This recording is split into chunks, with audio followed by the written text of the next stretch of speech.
बिस्मिल्लाहिर्रहमानिर्रहीम। अस्सलामु अलैकुम दोस्तों, उम्मीद है आप सब खैर वाफियत से होंगे। शाह रंगीला पार्ट 16। हैदराबाद में एक रोज गौहर आरा अपनी ख्वाबगाह में अकेली बैठी हुई थी। उसका शोहर इबादुद्दीन कहीं बाहर निकला हुआ था कि कमरे में मीर मन्नू की बीवी मुगलानी बेगम दाखिल हुई। याद रही ये वही मुगलानी बेगम थी जो बाद के दौर में जालंधर और कश्मीर के कुछ इलाके की हाकिम भी रही थी। मुगलानी बेगम आगे बढ़ी। उसे देखते ही गौहर आरा अपनी जगह पर उठ खड़ी हुई थी। चंद कदम आगे बढ़ी। बड़े खुशकुन अंदाज में मुगलानी बेगम के दोनों हाथ अपने हाथों में लिए, फिर उसे अपने साथ नशिस्तों की तरफ ले गई। दोनों जब वहां बैठ गए तब गुफ्तगू का आगाज मुगलानी बेगम ने किया और गौहर आरा को मुखातिब करके कहने लगी, गौहर आरा, गुज़िश्ता कई दिनों से मैं एक मौजू पर तुमसे गुफ्तगू करने के लिए सोच रही थी। चाहती थी कि पहले इस मौजू पर तुमसे गुफ्तगू करूं, फिर अपने शोहर के अलावा अपने सुसर निजामुल मुल्क और तुम्हारे सुसर फैरोज मिर्जा के अलावा तकदीस खानम और करा खातून से भी बात करूं। मुगलानी बेगम के उन अल्फाज पर गौहर आरा चौंकी थी। तशवीश भरे अंदाज में मुगलानी बेगम की तरफ देखते हुए कहने लगी, क्या मुझसे कोई गलती हुई, कोई खता हुई जिसके बिना पर आप इस सिलसिले में सब लोगों से गुफ्तगू करना चाहती हैं? उस मौके पर हल्का सा तबस्सुम मुगलानी बेगम के चेहरे पर नमूदार हुआ था। फिर कहने लगी, बिल्कुल तुमसे खता नहीं, गलती नहीं, कोताही नहीं, बल्कि एक बहुत बड़ा जुर्म सरजद हुआ है। मुगलानी बेगम के उन अल्फाज ने गौहर आरा को और ज्यादा परेशान और फिक्रमंद कर दिया था। लिहाजा तशवीश और तजस्सुस भरी आवाज में कहने लगी, खुलकर कहें, आप क्या कहना चाहती हैं? आपकी बातों ने मुझे परेशान और फिक्रमंद करके रख दिया है। मुगलानी बेगम हंस दी। हाथ आगे बढ़ाकर गौहर आरा को उसने अपने साथ लिपटा लिया। फिर कहने लगी, मेरी अजीज छोटी बहन, तुम्हें परेशान और फिक्रमंद होने की जरूरत नहीं है। दरअसल मैं तुमसे शहाबुद्दीन के सिलसिले में बात करने आई हूं। उस इंकशाफ पर गौहर आरा ने सुख का लंबा सांस लिया। कुछ कहना चाहती थी कि मुगलानी बेगम फिर बोल उठी थी, गौहर आरा, अपने खानदान के इन लड़कों में मुझे शहाबुद्दीन सबसे ज्यादा अजीज और प्यारा है। उसकी ना सिर्फ आदात पसंदीदा है बल्कि औरों की निस्बत ज्यादा जुर्रतमंद और शुजा है। लेकिन मैं देखती हूं यहां वो कुछ उदास उदास बिखरा बिखरा रहता है। इबादुद्दीन, शरफुद्दीन, कावर्द खान तीनों की शादी हो चुकी है और तुम सब लोग अपनी अपनी ख्वाबगाह में होते हो। क्या तुमने अंदाजा नहीं लगाया कि वो बाकायदगी से हवेली में कयाम नहीं करता? कभी अपनी माँ से मिलता है, बड़े अब्बा से मिलता है और कभी एक दो रातें मुस्तकर में भी बसर कर लेता है। और उसकी ये हालत गौहर आरा कम अज कम मेरे लिए नाकाबिले बर्दाश्त है। मुगलानी बेगम के उन अल्फाज पर गौहर आरा खुद भी उदास और अफसुर्दा हो गई थी। कुछ देर अजीब से अंदाज में मुगलानी बेगम की तरफ देखती रही। फिर कहने लगी, दीदी, आप ये ख्याल मत कीजिएगा कि मुझे शहाबुद्दीन की इस हालत का एहसास नहीं है। मैं उसे सगे भाइयों जैसा चाहती हूँ। अगर यहाँ उसकी ये हालत है तो याद रखना जोधपुर में मेरी बहन पार्वती की उससे भी बदतर हालत होगी। वो जुनून की हद तक उसे चाहने लगी थी, लेकिन मेरे बाप की बदकिस्मती के उसने अहद शिकनी की और मेरी माँ और बहन को रोक लिया। गौहर आरा जब खामोश हुई तो गौर से उसकी तरफ देखते हुए मुगलानी बेगम बोल उठी, गौहर आरा, क्या किसी तरीके से पार्वती को जोधपुर से निकाला नहीं जा सकता? उसका जोधपुर से निकालकर यहां लाना बेहद जरूरी है, इसलिए कि शहाबुद्दीन की हालत ज्यादा अरसा नहीं रहनी चाहिए। मुगलानी बेगम के खामोश होने पर गौहर आरा ने कुछ सोचा। फिर कहने लगी, दीदी, पार्वती को वहां से निकालने की एक सूरत तो है, लेकिन मैं डरती हूं किसी से कहती नहीं, इसलिए कि उस सूरत पर अमल करने पर अगर कहीं मेरे भाई शहाबुद्दीन को नुकसान हुआ तो फिर मैं तो जिंदगी भर अपने आप को माफ नहीं करूंगी। इसके अलावा मैं अपने अहले खाना की नजरों में भी गिर जाऊंगी कि वो तरीका इस्तेमाल करने के लिए मैंने कहा था जो नाकाम हुआ। इस बिना पर मैं चुप हूं, लेकिन मैं खुद शहाबुद्दीन की वजह से सख्त परेशान और फिक्रमंद हूं। दीदी, आप यकीन कीजिएगा, मेरे दिन रात का अक्सर हिस्सा शहाबुद्दीन और पार्वती से मुतालिक सोचों ही में गुजर जाता है। गौहर आरा जब रुकी तब उम्मीद भरे अंदाज में उसकी तरफ देखते हुए मुगलानी बेगम कहने लगी, अगर तुम्हारे पास कोई ऐसा तरीका है तो कहो, पहले मैं जानूं वो है क्या। अगर वो काबिल अमल हुआ तो फिर उस सिलसिले में सबसे बात की जाएगी। अगर सब उस पर मुत्तफिक हुए तो उस पर अमल किया जाएगा। गौहर आरा चंद लम्हों तक सोचती रही। फिर कहने लगी, जोधपुर के राज मंदिर का बड़ा पुरोहित चोनी लाल ऐसा शख्स है जिस पर मेरी कुछ नवाजिशात हैं। उनकी वजह से वो मेरा ममनून है। अगर इस मामले में उसे लाया जाए तो पार्वती को उसके जरिए से जोधपुर से निकाला जा सकता है। मैं ये भी जानती हूं कि मेरे बाप अजीत सिंह ने मेरी मां बिशन देवी और मेरी बहन पर सख्त किस्म की पाबंदियां लगाई होंगी, लेकिन मेरे ख्याल में राज मंदिर में जाने के लिए उन पर कोई पाबंदी नहीं होगी। चूनीलाल मेरे भरोसे का आदमी है। जो तरीका मैं अपनाना चाहती हूं वो ये कि मैं चूनीलाल के नाम एक खत शहाबुद्दीन को दूंगी। शहाबुद्दीन अकेला जोधपुर का रुख करे, जोधपुर जाकर शहर के अंदर कयाम ना करे। शहर के बाहर भी काफी सराय हैं, वहां किसी सराय में कयाम करे। खसूसियत के साथ वो शाहरा जो सहरा से गुजरकर जनूब मशरिक की तरफ आती है, उसके किनारे भी सराय हैं। उनमें से किसी एक में कयाम करके अपने घोड़े को भी वहीं रखे। उसके बाद खाना बदोशों के भेष में जोधपुर शहर में दाखिल हो। शहर में दाखिल होने के बाद राजमंदिर के बड़े पुरोहित चोनीलाल से मिले। जो खत मैंने उसे दिया होगा वो खत उसे पेश करे और मुझे उम्मीद है कि मेरा खत पढ़कर चोनीलाल किसी न किसी तरह मेरी बहन पार्वती को जोधपुर से शहाबुद्दीन के साथ निकालने की जरूर कोशिश करेगा। गोहरारा रुकी, दम लिया, उसके बाद अपनी बात आगे बढ़ाते हुए वो फिर कह रही थी, मेरे ख्याल में ये सबसे आसान और महफूज तरीका है।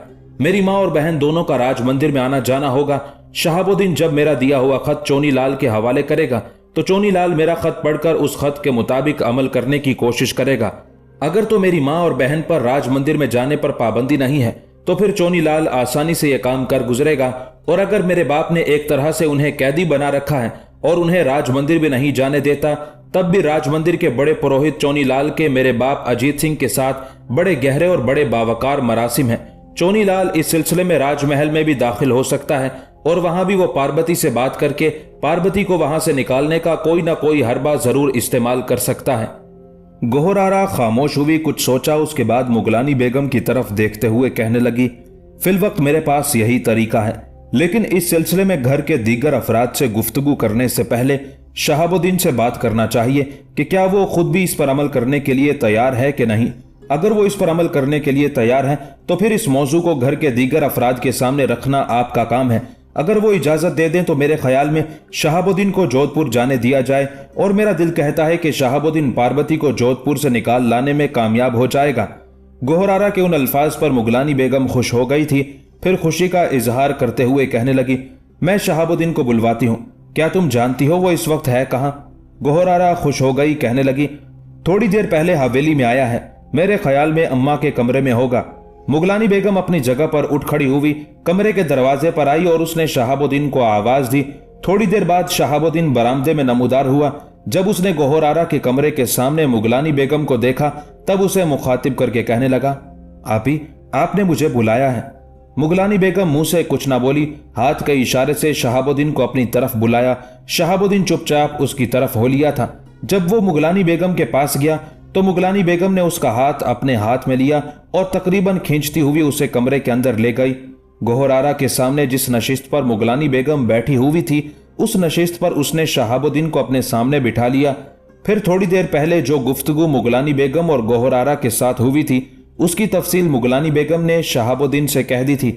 मुगलानी बेगम जब खामोश हुई तब किसी कदर घूरने और किसी कदर एहतजाजी से अंदाज में शहाबुद्दीन गोहरारा की तरफ देखते हुए कहने लगा, दीदी, अगर आपके पास ऐसी कोई तजवीज थी तो फिर आपने मुझे पहले क्यों ना बताया? अगर जोधपुर के राज मंदिर का बड़ा पुरोहित चोनीलाल आपका आदमी है तो फिर वो सब कुछ कर सकता है। दीदी, मैं समझता हूँ खामोश रहकर आपने मेरे साथ जुल्म किया है। अब तक आपको बता देना चाहिए था और मैं अब तक जोधपुर रवाना हो चुका होता और पार्वती को यकीनन वहां से निकाल चुका होता। बहरहाल जो तजवीज आपने बताई है उसके मुताबिक मैं जोधपुर जाऊंगा और हर सूरत में पार्वती को वहां से निकालने की कोशिश करूंगा। लेकिन इस मौके पर सोचने का मामला यह है कि माता बिशन देवी का क्या होगा। शहाबुद्दीन की उस गुफ्तगू से जहां मुगलानी बेगम खुश हो गई थी वहां गोहरारा बेपनाह खुशी का इजहार कर रही थी। फिर शहाबुद्दीन को मुखातिब करके कहने लगी, शहाबुद्दीन मेरे भाई, फिलहाल हमने वहां से पार्वती को निकालना है। जहां तक मेरी मां का ताल्लुक है तो उसके मुतालिक फिक्रमंद और परेशान होने की जरूरत नहीं है। अगर वो वहां रहती है, वहां से नहीं निकल सकती तो इसमें कोई हर्ज भी नहीं है, इसलिए कि जोधपुर उसका घर है, वो वहां रह सकती है। हमारा असल मकसद और मुद्दा सिर्फ पार्वती को वहां से निकालकर यहां लाना है। गोहरारा जब खामोश हुई तब बड़ी बेताबी और बेचैनी का इजहार करते हुए शहाबुद्दीन कहने लगा, तो फिर कब आप वो खत लिखकर मेरे हवाले करेंगी और कब मुझे यहां से रवाना होना होगा? शहाबुद्दीन की उस बेताबी पर लम्हा भर के लिए गोहरारा ने मुस्कुराकर उसकी तरफ देखा, फिर कहने लगी, भाई, मैं किसी खास वजह से चुप थी। इस मौजू पर पहले खानदान के सारे अफराद से बात की जाएगी। अगर बड़ों ने इजाजत दी कि तुम्हें पार्वती को निकालने के लिए जोधपुर का रुख करना चाहिए, फिर मैं खत लिखूंगी। गौहर आरा के खामोश हो जाने पर किसी कदर तेजी में शहाबुद्दीन कहने लगा, किसी और को इस काम पर क्या एतराज हो सकता है? ये मेरा जाती काम है और मुझे करना है और हर सूरत में करना है, लिहाजा जोधपुर तो मुझे जाना ही जाना है।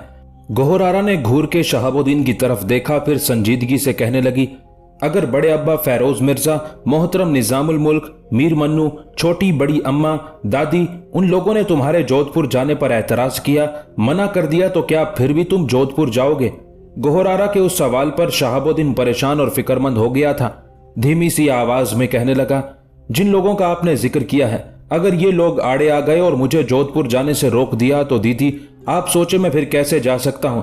मैं अपनी जान का खात्मा तो कर सकता हूं, लेकिन अपने बड़ों का कहा टाल नहीं सकता। शहाबुद्दीन के खामोश हो जाने पर मुगलानी बेगम खुशी का इजहार करते हुए कहने लगी, शहाबुद्दीन मेरे भाई, यही तो बात है जो हम कहना चाहती थी। अब तुम जाओ। मोहतरम निजामुल मुल्क चंद दिन के लिए हैदराबाद से बाहर गए हुए हैं। जो ही वो वापस आते हैं, सबको इस हवेली में जमा किया जाएगा, फिर सबके सामने ये मौजू रखा जाएगा। सब मिलकर जो फैसला करेंगे मेरे भाई, उस पर अमल किया जाएगा। क्या तुम्हें कबूल है? शहाबुद्दीन मुस्कुराते हुए अपनी जगह पर उठ खड़ा हुआ, फिर कहने लगा, आप दोनों बहनों ने मेरे मुतालिक गुफ्तगू की, इसके लिए मैं आप दोनों का ममनून और शुक्रगुजार हूं। उसके साथ ही शहाबुद्दीन उस कमरे से निकल गया था। मीर मन्नू अपने घोड़े पर सवार अपनी हवेली से निकला था कि बाएं जानिब से माहुल मुल्क तकरीबन भागती हुई उसकी तरफ आ रही थी। वो हवेली भी करीब ही थी जिसमें फैरोज मिर्जा ने सबके साथ कयाम कर रखा था। माहुल मुल्क को इस तरह आते देखकर मीर मन्नू परेशान और फिक्रमंद हो गया था। घोड़े को उसने रोक लिया, फौरन उतर कर खड़ा हुआ और माहुल मुल्क की तरफ बढ़ा। इतनी देर तक माहुल मुल्क उसके करीब आ गई थी। बड़े गौर और फिक्रमंदी में उसकी तरफ देखते हुए मीर मन्नू ने पूछ लिया, माहुल मुल्क मेरी बहन, क्या बात है? खैरियत तो है? तो मुझे परेशान भी दिखाई दे रही है और भागती हुई आ रही है, कहो क्या मामला है? माहुल मुल्क ने लंबा सांस लिया, फिर कहने लगी, भाई, मैंने सुना है चचा निजामुल मुल्क जो लगातार कई दिन से हैदराबाद से बाहर थे लौट आए हैं। अगर इस वक्त वो हवेली में है तो मैं उन्हें बुलाने आई हूं। सब अफराद मिलकर एक अहम फैसला करना चाहते हैं, आप भी वहीं चलिए।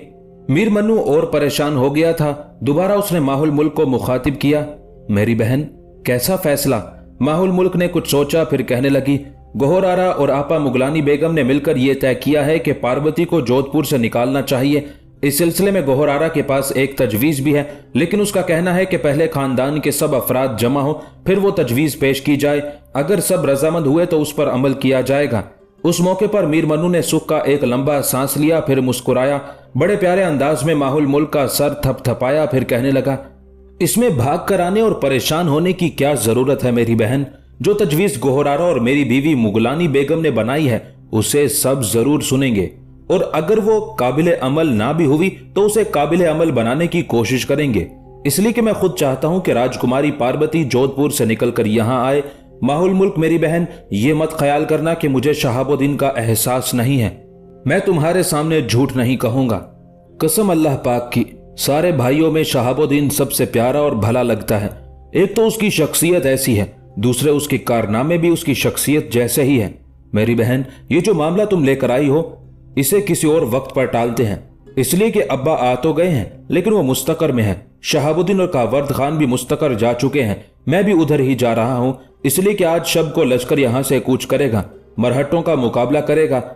इसलिए कि मरहट्टों के पेशवा बालाजी ने इन इलाकों में एक तरह से हमें अपना जेर नगी और मातहत रखने के लिए कार्रवाइयां शुरू कर दी हैं, और हमने उसकी उन कार्रवाइयों के सामने न सिर्फ अपना दिफा करना है बल्कि अपने इलाकों की हिफाजत के साथ साथ मरहट्टों पर जरब भी लगानी है। मीर मन्नू की उस गुफ्तगू से माहुल मुल्क मुतमईन हो गई थी। फिर वो पलटी और कहने लगी, भाई, मैं अब जाती हूं, आप मुस्तकर की तरफ जाएं। मैं सबसे कह देती हूं कि फिलहाल मरहट्टों से सामना है, लिहाजा इस मामले पर खानदान के सब अफराद बैठकर मरहट्टों की मुहिम के बाद मशवरा करेंगे। माहुल मुल्क के उन अल्फाज पर मीर मन्नू मुतमईन हो गया था। माहुल मुल्क पलटकर साथ वाली हवेली की तरफ चली गई थी, जबकि मीर मन्नू फिर अपने घोड़े पर सवार हुआ और मुस्तकर की तरफ हो लिया था।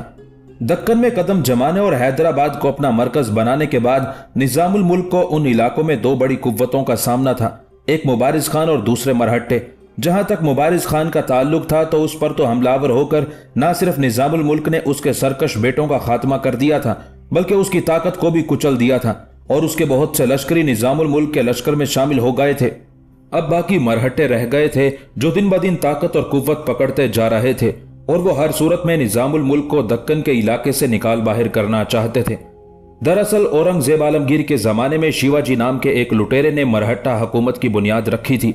शिवाजी की औलाद का इक्तदार तो बाकी ना रहा, बल्कि मरहट्टा हुकूमत ब्राह्मणों के कब्जे में चली गई और उस हुकूमत ने मुल्क की बोलचाल का ख्याल रखकर अपने सरबराह का नाम पेशवा रखा था। अगरचे हुकूमत की जबान मरहट्टी थी, लेकिन सरकारी फरमानों की तहरीरें फारसी जबान में होती थी और हुकूमत के मुहावरे और इस्तिलाहें भी फारसी जबान की बरती जाती थी। यहां तक कि हुक्मरान का मनसब का नाम भी पेशवा रखा गया था कि यह मालूम हो सके कि ब्राह्मण हुक्मरान है और ब्राह्मण हिंदुओं की 4 जातों में से सबसे आला जात मानी जाती थी और उसको पेशवाई का दर्जा हासिल था। अब उन्हीं मरहट्टों का पेशवा बालाजी बाजीराव था। वो एक बहुत जोशीला और मुतासिब ब्राह्मण था। इंसाफ की नजर से देखा जाए तो वह हिंदुस्तान के हिंदुओं की सियासी और फौजी ताकत को अपनी गिरफ्त में रखने का इरादा रखता था। ऐसा करने में वो किसी हद तक कामयाब भी हुआ था। अगरचे हिंदुस्तान में मुसलमानों की बहुत सी रियासतें और हुकूमतें थी, लेकिन सद अफसोस के उन सब में एका नहीं था। इस तरह हिंदू राजपूतों की भी रियासतें थी, मगर वो भी आपस में मुत्तहिद ना थे। हिंदुस्तान में अगर मुत्तहिद थे तो वो सिर्फ मरहट्टे और सिख। बहरहाल निजामुल मुल्क पर जरब लगाने के लिए मरहट्टों के पेशवा बालाजी बाजीराव ने अपना एक बहुत बड़ा लश्कर निजामुल मुल्क पर जरब लगाने के लिए रवाना किया था और उस लश्कर का सालार एक मरहट्टे शंभूजी को बनाया गया था।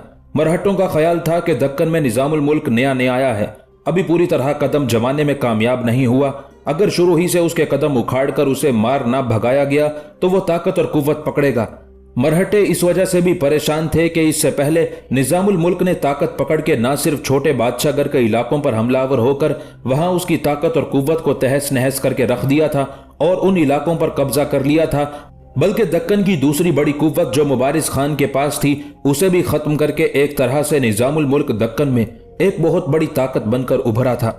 बाजीराव ने जो लश्कर अपने सालार शंभूजी की सरकर्दगी में निजामुल मुल्क से टकराने के लिए रवाना किया था, उस लश्कर के मुतालिक बाजीराव को 100% यकीन था कि शंभूजी कामयाब होगा और निजामुल मुल्क की ताकत और कुव्वत को जड़ से उखाड़ फेंकेगा। दूसरी तरफ शंभूजी भी बड़ा मुतमईन था। उसके पास एक जर्रार लश्कर था। जो लश्कर निजामुल मुल्क लेकर मरहट्टों का मुकाबला करने के लिए रवाना हुआ था, उस लश्कर के मुतालिक भी शंभूजी के मुखबिर इत्तला कर रहे थे और उन्होंने शंभूजी को बता दिया था कि उसका मुकाबला करने के लिए निजामुल मुल्क जो लश्कर लेकर आ रहा है उसकी हैसियत शंभूजी का लश्कर के मुकाबले में कुछ भी नहीं है। उन खबरों ने शंभूजी ही नहीं मरहट्टों के भी हौसले बुलंद कर दिए थे और ये सोचने लगे थे कि निजामुल मुल्क को शिकस्त देने के बाद जब वो निजामुल मुल्क के इलाकों में दाखिल होकर लूट मार का सिलसिला शुरू करेंगे तो कोई भी मरहट्टा गरीब नहीं रहेगा। बहरहाल दोनों लश्कर एक दूसरे के सामने आए, अपनी सफ़ें दुरुस्त करने लगे। निजामुल मुल्क ने हस्बे साबिक अपने लश्कर को 3 ही हिस्सों में तकसीम किया। इस बार वो अपने साथ बड़े बेटे गाजी उल मुल्क को भी लेकर आया हुआ था। लश्कर के वस्ती हिस्से में निजामुल मुल्क खुद रहा। गाजी उल मुल्क को अपने नायब के तौर पर रखा। लश्कर के दाएं पहलू पर मीर मन्नू और शहाबुद्दीन थे, जबकि लश्कर के बाएं हिस्से पर निजामुल मुल्क का चचा हैदर खान और कावर्द खान थे। दोनों लश्कर सफ़ें दुरुस्त कर चुके, तब जोरदार अंदाज में नारे बुलंद करते हुए दोनों लश्कर एक दूसरे पर जोश मारते मौत के तिलिस्म खोलती सदियों की अनकही दास्तानों और अकूबत भरे कयामत खेज लम्हों की तरह टूट पड़े थे। दोनों लश्करों के टकराने से मैदान जंग में कहरमानियत का कोहराम उठ खड़ा हुआ था। शोले शुआओं और बर्क की तरह मुतहर्रिक मौत बड़ी तेजी से सूरतों को बेचेहरा करने लगी थी। मरहट्टों का ख्याल था कि निजामुल मुल्क उनके सामने ज्यादा देर नहीं जम सकेगा, लेकिन यहां सारा मामला ही उनकी उम्मीदों के बरक्स हुआ था। मरकजी हिस्से से खुद निजामुल मुल्क और उसके बेटे गाजी उल मुल्क, दाएं जानिब से मीर मन्नू और शहाबुद्दीन और बाएं पहलू से हैदर खान और कावर्द खान ने शुरू ही में ऐसे जोरदार हमले किए थे कि मरहट्टे अपनी सारी जमा मर्दी और शुजात को भूल बैठे और उनके लश्कर की अगली कई सफ़ें इस तरह जमीन पर बिछकर रह गई जैसे फसल काटकर दूर तक बिछा दी जाती है। मरहट्टे तो अपनी कामयाबी और कामरानी के ख्वाब देखते हुए निजामुल मुल्क के लश्कर का मुकाबला करने के लिए आए थे। वो उम्मीद भी नहीं कर सकते थे कि निजामुल मुल्क और उसके सालार पहले ही हमले में उनके अनगिनत लश्करियों को मौत के घाट उतार देंगे। निजामुल मुल्क और उसके लश्करियों ने जब मरहट्टों के लश्कर की अगली कई सफ़ों का सफाया कर दिया और फिर मरहट्टों के लश्कर के बीच से गुजरते हुए मरहट्टों की दूसरी सफ़ों पर हमलावर होना शुरू हुए, तब मरहट्टों पर खौफ तारी हो गया था। वो दिल शिकनी का शिकार होना शुरू हो गए थे और उनकी ये कैफियत दो वजूहात की बिना पर थी। पहली ये कि लश्कर के अगले हिस्से ने जब देखा कि उनके सामने तो उनके लश्करियों की लाशें ही लाशें बिखर गई हैं, तो वो अपनी जानें बचाने की फिक्र में ज्यादा मगन हो गए और आगे बढ़कर मुसलमानों का मुकाबला करने की बजाय उन्होंने पीछे हटने में ही अपनी आफियत जानी। दूसरी वजह जिसने बदनज़मी के साथ साथ अफरा तफरी और बेदिली ज्यादा फैलाई, वो ये कि जब अगली सफ़ों के मरहट्टे जंग से जी चुराने लगे और कोशिश करने लगे कि पीछे हटकर अपनी जानें बचाएं, तब पिछली सफ़ों के लश्करी भी बदनज़मी का शिकार हुए थे और उन पर भी बददिली का बुखार तारी होना शुरू हो गया था। फिर यह कैफियत ज्यादा देर तक जारी ना रह सकी। निजामुल मुल्क ने जब देखा कि मुकाबले में मरहट्टे बदनज़मी और अफरा तफरी का शिकार हैं, बल्कि वो जंग से भी जी चुराने लगे हैं, तब उसने अपने तेज रफ्तार हरकारों के जरिए मीर मन्नू, शहाबुद्दीन, हैदर खान और कावर्द खान की तरफ पैगाम भिजवाया कि एक बार पूरी ताकत और कुव्वत से मरहट्टों पर चढ़ दौड़ो और इस हमले को मरहट्टों पर आखिरी हमला जानकर करो ताकि मैदान जंग से इनके पांव उखाड़ लिए जाएं। निजामुल मुल्क का यह हरबा कामयाब साबित हुआ। दरमियानी हिस्से से उसने खुद अपने बेटे गाजिउल मुल्क के साथ, दाएं जानिब से मीर मन्नू और शहाबुद्दीन ने और बाएं जानिब से जब हैदर खान और कावर्द खान ने निजामुल मुल्क की उम्मीदों के मुताबिक हमले शुरू किए, तब मरहट्टे उन तेज हमलों का मुकाबला न कर सके और शिकस्त उठाकर भाग खड़े हुए। मरहट्टों की बदकिस्मती की वो मुसलमानों का मुकाबला करने के लिए तबाही का अक्स और करबो अजियत का तूफान बनकर आए थे, पर अब अपने टूटे ख्वाबों और बिखरे ख्यालात को समेटते हुए भागने पर मजबूर हुए थे। निजामुल मुल्क ने अपने पूरे लश्कर के साथ दूर तक बड़े खौफनाक अंदाज में मरहट्टों का ताकुब किया। उनके लश्कर की तादाद काफी हद तक कम कर दी। उस मौके पर मरहट्टों की मजीद बदकिस्मती के मरहट्टों का सालार शंभू जी भी निजामुल मुल्क के लश्कर के हाथों जंग के दौरान गिरफ्तार हो गया था। बहरहाल निजामुल मुल्क की उस जरब से मरहट्टों के पेशवा बालाजी बाजीराव का सल्तनत को वसी करने, ताकत और कुव्वत पकड़ने का सारा नशा हरन हो गया था। वो ब्राह्मण था और ब्राह्मण की हैसियत से हिंदुस्तान में किसी दूसरे दीन धर्म, किसी दूसरी जात का वजूद तक बर्दाश्त करने के लिए तैयार नहीं था। लेकिन कुदरत के फैसले इंसानी ख्वाहिशों और किसी फर्द वाहिद के इरादों और अज़ाइम के पाबंद नहीं होते। बहरहाल निजामुल मुल्क के हाथों मरहट्टों को बदतरीन शिकस्त का सामना करना पड़ा। उनका सालार शंभू जी गिरफ्तार हो गया। उस शिकस्त और अपने सालार की गिरफ्तारी ने मरहट्टों के पेशवा के सर पर जो पूरे हिंदुस्तान का हुक्मरान बनने का भूत सवार था, उसे उतार कर रख दिया था। आखिर मरहट्टों के पेशवा बाजीराव ने निजामुल मुल्क के साथ एक मुआहिदा कर लिया और यह मुआहिदा तय होने के बाद निजामुल मुल्क ने उनके सालार शंभू जी को उन्हें वापस कर दिया था। ईरान में तुर्क गडरिया नादिर शाह ईरान का बादशाह तो बन गया था और इस फहान में उसकी ताजपोशी की रस्म भी अदा कर दी गई थी, लेकिन अभी उसके सामने अपने आप को महफूज करने के लिए बहुत से मसाइल थे। पहला मसला उसके सामने बख्तियारी कबाइल का उठ खड़ा हुआ। बख्तियारी कबाइल ज्यादातर कोहिस्तानी सिलसिले के अंदर आबाद थे। नादिर शाह ने जो बख्तियारी कबाइल के इलाकों पर अपना हाकिम मुकर्रर किया था, बख्तियारी कबाइल ने उसे कत्ल कर दिया। उस सरताबी की वजह से नादिर शाह ने बख्तियारी कबाइल पर हमलावर होकर उन्हें सबक सिखाने का तहिया कर लिया। नादिर शाह एक बहुत बड़ा लश्कर लेकर बख्तियारी कबाइल की तरफ बढ़ा। बख्तियारी कबाइल जंगजू थे, लेकिन नादिर शाह भी तुर्क था, जंग का वसी तजर्बा रखता था। इसके बावजूद के बख्तियारी कबाइल कोहिस्तानी सिलसिले के अंदर आबाद थे और जंग के दौरान घात लगा लेते थे, फिर भी बख्तियारी कबाइल पर हमलावर होकर नादिर शाह ने उन्हें बड़ा नुकसान पहुंचाया। इसके अलावा बख्तियारी कबाइल वसी और अरीज पहाड़ी इलाकों में फैले हुए थे, इसलिए जब तक उनकी जमीयत कायम थी उनसे खदशा और खतरा लाहक था।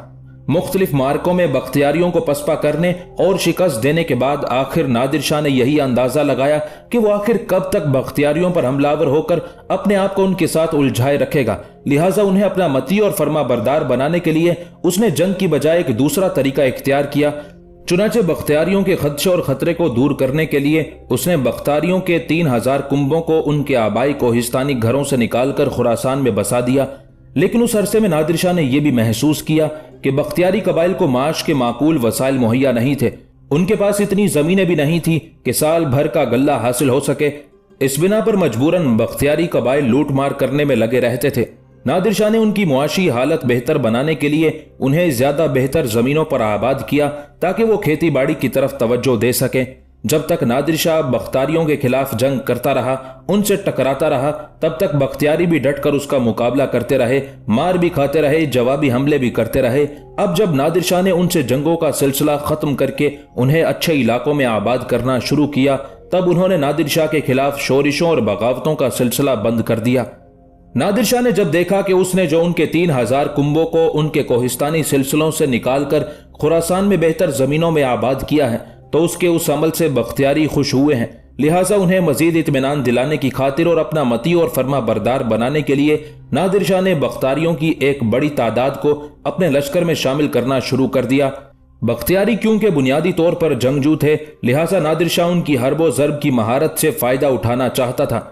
इस तरह जब नादिर शाह ने कुछ बख्तियारियों को अच्छी जमीनें देकर आबाद कर दिया और बाकियों में से एक बहुत बड़ी तादाद को अपने लश्कर में शामिल कर लिया, तब बख्तियारियों और नादिर शाह के दरमियान एक तरह का सुलह, आश्ती और इत्तेहाद का राब्ता और रिश्ता कायम हो गया था।